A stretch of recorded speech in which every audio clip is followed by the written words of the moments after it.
बिस्मिल्लाहिर्रहमानिर्रहीम। अस्सलाम वालेकुम। Welcome to our cooking secrets. आज जो हमारी रेसिपी है वो है ओरियो शेक। उसके लिए मेरे पास दूध है, चीनी है, थोड़ी सी बर्फ़ है, ओरियो बिस्किट्स हैं और ओरियो और क्रीम मिक्स है। मतलब कि ओरियो को मतलब कि तोड़ के उसको मिक्स क्रीम के साथ मिक्स किया हुआ है। चलो आओ हम इसे बनाते हैं। अब जो है हम इसे बनाएंगे, सबसे पहले दूध डालेंगे इसमें।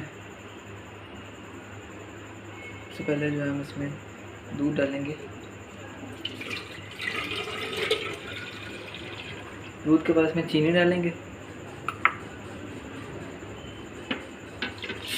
चीनी के बाद इसमें बर्फ़ डालेंगे। चीनी के बाद इसमें हम डालेंगे बर्फ़।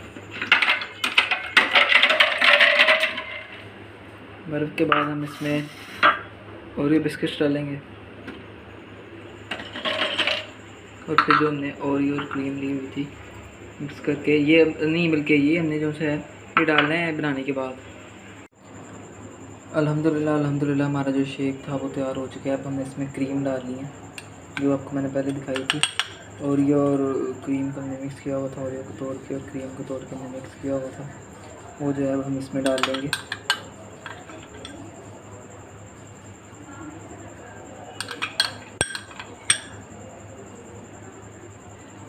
आपने क्या करना है आपको पता है, अपने चैनल को लाइक करना, सब्सक्राइब करना है। ओके।